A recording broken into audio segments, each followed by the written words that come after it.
Bonjour les amis, bonjour à tous. Bienvenue dans l'oracle de la destinée.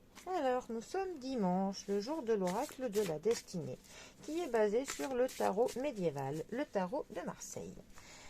Alors, quelles vont être les grandes lignes pour la semaine à venir? Voyons voir si nous pouvons avoir quelques petits indices. Alors...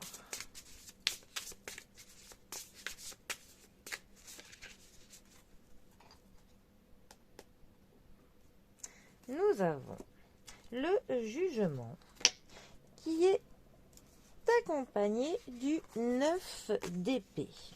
Alors, le jugement, 20e arcane majeur du tarot. Avec le jugement, il y a une forme de libération. Il y a une libération parce qu'il y a de l'acceptation de certaines choses. On se rend compte qu'il y a des choses que l'on ne changera pas, que l'on ne modifiera pas, qui ne nous conviendront de toute manière jamais, mais il y a du détachement, on lâche prise. Donc cela nous permet d'être plus serein pour demain.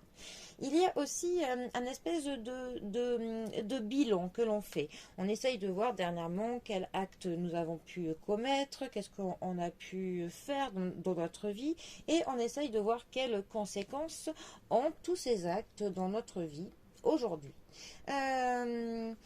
Ensuite, il y a aussi un appel intérieur avec cette carte. Un appel intérieur à essayer de mieux se correspondre, de faire des actes qui sont vraiment plus en adéquation avec ce que l'on est, ce que l'on veut.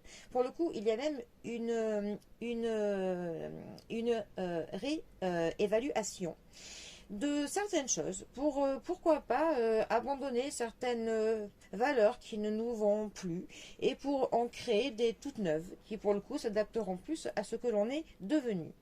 C'est vraiment une carte où voilà, on se dit qu'il n'y a personne qu'il faut blâmer, ni nous, ni personne d'autre. Alors, on est vraiment dans l'acceptation. Et pour le coup, on se sent beaucoup plus léger.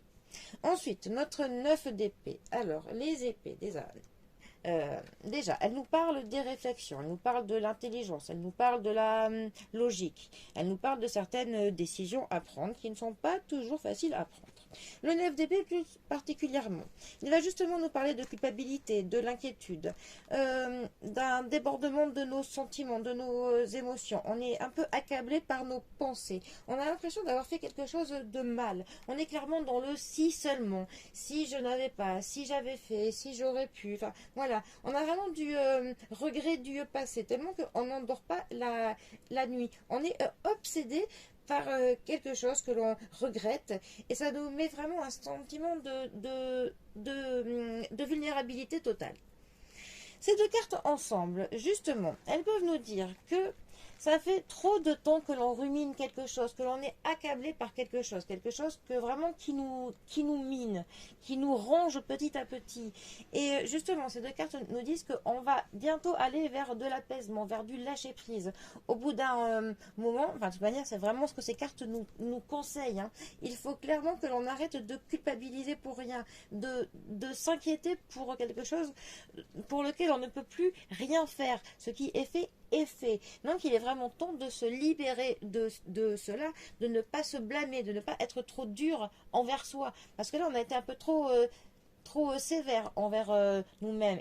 Et de toute manière, quoi qu'on ait pu faire, c'est trop tard. Donc là, en fait, il faut vraiment que l'on fasse ce petit bilan-là pour se dire que nos actes ont été faits, elles ont telles conséquences, mais maintenant, il est vraiment temps de se libérer de ce fardeau pour pouvoir avancer plus sereinement, plus léger. Donc là, il faut vraiment faire preuve de lâcher prise pour se libérer d'un passé qui est peut-être trop lourd, tout simplement.